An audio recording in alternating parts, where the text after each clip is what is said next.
ಎಲ್ಲರಿಗೂ ನಮಸ್ಕಾರ. ಈ ವಿಡಿಯೋ ಮುಖಾಂತರ ಎಲ್ಲ ಸಮೀಕ್ಷಾದಾರರಿಗೆ ತಿಳಿಸುವುದೇನೆಂದರೆ, ನ್ಯೂ ವರ್ಷನ್ನಲ್ಲಿ ಪ್ರಮುಖ ಬದಲಾವಣೆಯನ್ನು ಮಾಡಲಾಗಿದೆ. ಈ ಹಿಂದೆ ಸಮೀಕ್ಷೆಯನ್ನು ಪೂರ್ಣಗೊಳಿಸುವ ಸಂದರ್ಭದಲ್ಲಿ ಒಂದು ಕುಟುಂಬದ ಯಾವುದಾದರೂ ಸದಸ್ಯರನ್ನು ಸಮೀಕ್ಷೆ ಸಂದರ್ಭದಲ್ಲಿ ಪರಿಗಣಿಸದೇ ಇದ್ದಲ್ಲಿ ಅಂತಹ ಕುಟುಂಬದ ಸದಸ್ಯರನ್ನು ನ್ಯೂ ವರ್ಷನ್ನಲ್ಲಿ ಗಣತಿಗೆ ಪರಿಗಣಿಸಲು ಅವಕಾಶವನ್ನು ಕಲ್ಪಿಸಿಕೊಡಲಾಗಿದೆ.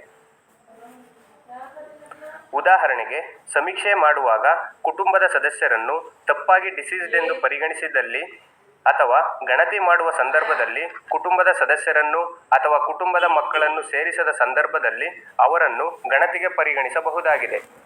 ಮೊದಲಿಗೆ ವೈಟ್ ಲಿಸ್ಟ್ ಆಗಿರುವ ಮೊಬೈಲ್ ಸಂಖ್ಯೆಯನ್ನು ನಮೂದಿಸಿ.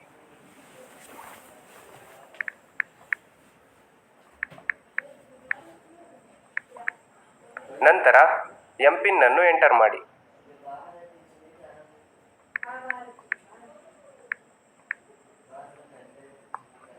ಲಾಗಿನ್ ಆದ ನಂತರ ಅಪ್ಡೇಟ್ ಕಂಪ್ಲೀಟೆಡ್ ಸರ್ವೆ ಆಯ್ಕೆಯ ಮೇಲೆ ಕ್ಲಿಕ್ ಮಾಡಿ.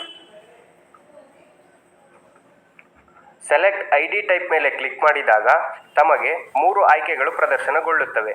ಮೊದಲನೆಯದು ಕುಟುಂಬದ ಮೊಬೈಲ್ ಸಂಖ್ಯೆ, ಎರಡನೆಯದು ಅಪ್ಲಿಕೇಶನ್ ಐಡಿ, ಮೂರನೆಯದು ರೇಷನ್ ಕಾರ್ಡ್ ನಂಬರ್. 3ರಲ್ಲಿ ಸೂಕ್ತವಾದುದನ್ನು ಆಯ್ಕೆ ಮಾಡಿಕೊಂಡು ಗಣತಿಯನ್ನು ಪ್ರಾರಂಭಿಸಿ ಪೂರ್ಣಗೊಳಿಸಬೇಕಾಗುತ್ತದೆ.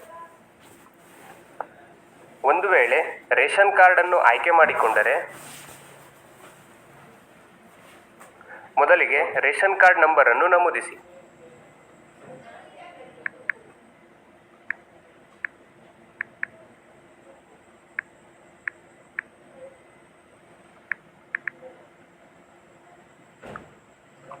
ನಂತರ ಸಬ್ಮಿಟ್ ಮೇಲೆ ಕ್ಲಿಕ್ ಮಾಡಿ.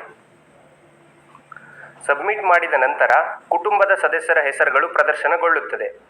ತದನಂತರ tap here to update the survey ಮೇಲೆ ಕ್ಲಿಕ್ ಮಾಡಿದಾಗ ಕುಟುಂಬದ ಸದಸ್ಯರ ವಿವರಗಳು ಪ್ರದರ್ಶನಗೊಳ್ಳುತ್ತದೆ. ಈಗಾಗಲೇ ಗಣತಿ ಪೂರ್ಣಗೊಂಡಿರುವ ಸದಸ್ಯರುಗಳನ್ನು ಯಾವುದೇ ರೀತಿಯ ಬದಲಾವಣೆ ಮಾಡಲು ಅವಕಾಶವಿರುವುದಿಲ್ಲ. ನಂತರ ಸದಸ್ಯರನ್ನು ಸೇರಿಸಿ ಮೇಲೆ ಕ್ಲಿಕ್ ಮಾಡಿ. Do you have Aadhaar card ಎಂಬ ಮಾಹಿತಿಯನ್ನು ಕೇಳುತ್ತದೆ. ಗಣತಿಗೆ ಸೇರಿಸುವ ಸದಸ್ಯರ ಬಳಿ ಆಧಾರ್ ಕಾರ್ಡ್ ಇದ್ದಲ್ಲಿ ಎಸ್ ಎಂದು ಆಯ್ಕೆ ಮಾಡಿ. ನಂತರ ಆಧಾರ್ನಂತೆ ವಿವರಗಳನ್ನು ಭರ್ತಿ ಮಾಡಿ.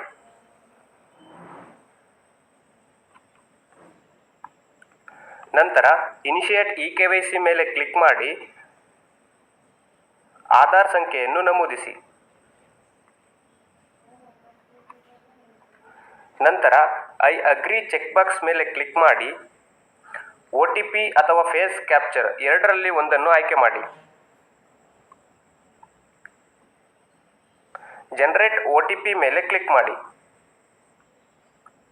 ಆಧಾರ್ ನೋಂದಾಯಿತ ಮೊಬೈಲ್ ಸಂಖ್ಯೆಗೆ ಕಳುಹಿಸಿರುವ OTPಯನ್ನು ನಮೂದಿಸಿ. ನಂತರ ಸಬ್ಮಿಟ್ ಮೇಲೆ ಕ್ಲಿಕ್ ಮಾಡಿ ಹಾಗೂ ಕಂಟಿನ್ಯೂ ಮೇಲೆ ಕ್ಲಿಕ್ ಮಾಡಿ. ನಂತರ ಇ-KYC ವೆರಿಫೈಡ್ ಸಕ್ಸಸ್ಫುಲಿ ಎಂಬ ಸಂದೇಶವು ಪ್ರದರ್ಶನಗೊಳ್ಳುತ್ತದೆ. ಒಂದು ವೇಳೆ ಆಧಾರ್ ಕಾರ್ಡ್ ಇಲ್ಲದ ಸಂದರ್ಭದಲ್ಲಿ ಸದಸ್ಯರನ್ನು ಸೇರಿಸುವಾಗ ನೋ ಎಂಬ ಆಯ್ಕೆಯನ್ನು ಕ್ಲಿಕ್ ಮಾಡಿ. ನಂತರ ಡೇಟ್ ಆಫ್ ಬರ್ತ್ ಅನ್ನು ನಮೂದಿಸಿ ಕಂಟಿನ್ಯೂ ಮೇಲೆ ಕ್ಲಿಕ್ ಮಾಡಿ.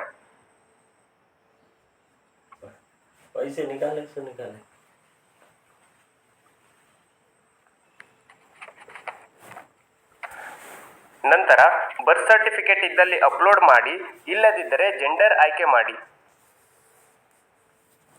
ನಂತರ ಸದಸ್ಯರನ್ನು ಸೇರಿಸಿ ಮೇಲೆ ಕ್ಲಿಕ್ ಮಾಡಿ.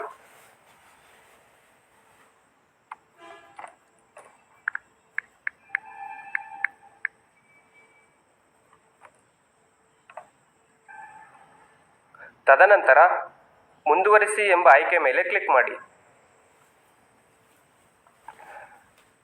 ನಿಮಗೊಂದು ಸಂದೇಶ ಬರುತ್ತದೆ, please ensure all family members are listed before continuing. So ತೋರಿಸಿರುವ ಪಟ್ಟಿಯಲ್ಲಿ ಕುಟುಂಬದ ಎಲ್ಲ ಸದಸ್ಯರು ಇದ್ದಾರೆ ಎಂದು ಖಚಿತಪಡಿಸಿಕೊಂಡು ಮುಂದುವರಿಸಿ. ಗಣತಿಗೆ ಹೊಸದಾಗಿ ಸೇರ್ಪಡೆಗೊಂಡಿರುವವರ ವಿವರಗಳನ್ನು ನಮೂದಿಸಿ ಸರ್ವೆಯನ್ನು ಪೂರ್ಣಗೊಳಿಸಬೇಕಾಗಿ ಮನವಿ. ಧನ್ಯವಾದಗಳು.